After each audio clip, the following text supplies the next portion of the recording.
was a really fun morning this morning. I started my day at Viewpoint at primary school. My little girl did the Peter Rabbit play, and they were amazing. She was quite brilliant, I might say. And they were fearless. They were these first graders up there just fearless. So we'll come back to that in a minute. But when Dr. Sell asked me to do this, I have to be honest, I was really nervous about coming to speak to all of you. What am I going to say? What do you want to hear from me? I'm not that smart. You guys, I didn't go to Viewpoint. So. But I recently had a moment, Oprah might call it an aha moment, that I thought, you know, if I had this when I was younger, much younger, maybe I would have approached things in my life a little differently. Some challenges that come up differently, taking it on differently. So I wanted to share this little mantra that I have learned with all of you. But before I get there, I want you to imagine that you're in New York City. Maybe you went to a play, let's say in Times Square, and the play is over and it's 9:30, 9:40 at night, and you're walking back to your hotel.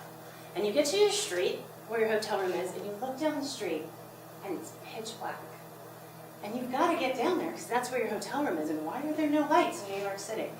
And you start to walk, and you're like, a little nervous. And the hairs on the back of your neck start to rise, right? And then you see a shadow in the dark. Do I go? Do I not? What do I do? That's fear, right? A little bit of fear. It's the senses that your body gives you when something may potentially happen. Let's think about something else. Let's imagine we're here on Ventura Boulevard. We're driving down the street in our cute little car. Radio's on. We're driving safely. We're listening. We're singing. I would be singing to Bruno Mars probably. My daughter's embarrassed. And we're coming down Ventura, and let's say you're approaching Topanga. And in the distance, you see that the light is red. And as you get closer, it changes green. You're going slow enough that you can keep going.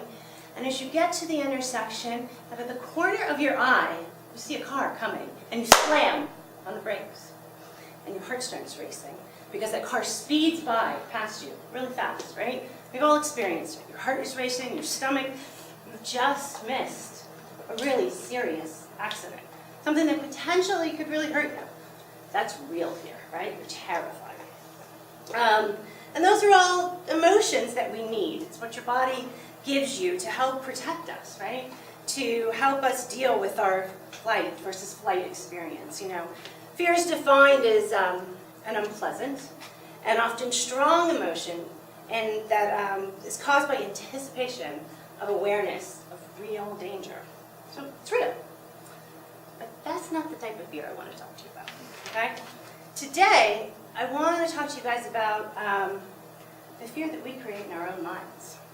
The fear that I believe is not real.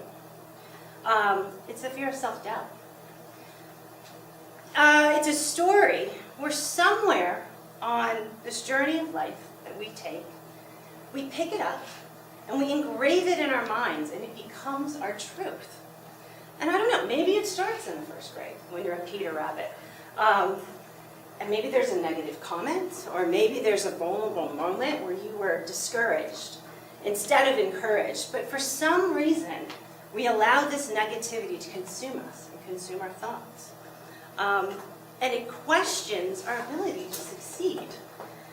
And that little voice, and we all have it, is in the back of your mind telling you, I'm not enough. I'm not good enough, I'm not smart enough, I'm not tall enough, I'm not pretty enough, I'm not strong enough. And these words, I think, fertilize our fear. It's just like anything else. When you nurture it and you feed it, it grows. And it can grow into a massive beast. And so what I suggest to you all is, stop feeding the beast. Tell yourself a new story.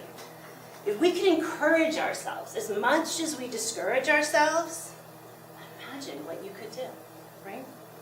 How many of you have been asked to do something that's out of your comfort zone? This, right here, right now, out of my comfort zone. You know, maybe you love to sing, right? But you're afraid to audition for the school musical. I don't sing as well as she sings, so I can't get up here and sing. Or maybe you want to play sports, right? Basketball.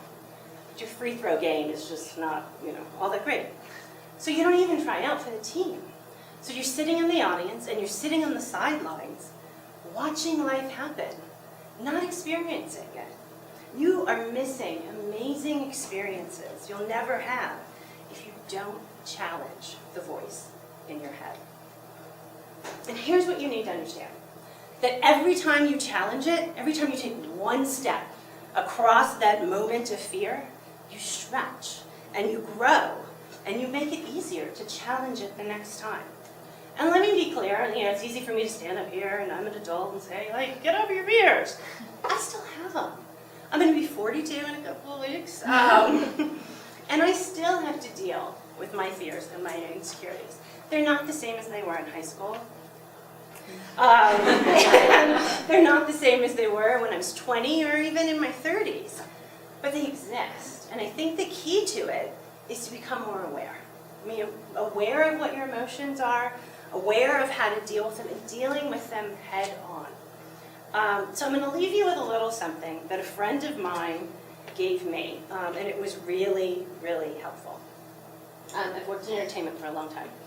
And recently, I got a big promotion, which is exciting, and I've worked really hard for it, and I wanted it, and I got it. So I was like, well, now what? Do I really want this? Is this what I should do? Maybe I should make a career change. Maybe I should do something else. And I was talking to my friend, and they're like, what is wrong with you? Stop. You're really good at what you do. And all I hear from you is that you're scared. Why are you scared? Get out of your own way. All that it boils down to is you're afraid. So stop listening to that crazy voice in your head and leap into it. He said to me, write this down, right? I want you to write it down and remember it. So maybe you guys put it in your iPhone. I don't know if you saw it. So write fear down a piece of paper. And I have this in a couple places. It's in my wallet, closet when I get dressed, it's in my office. So fear, what is it, right? Fear is false events appearing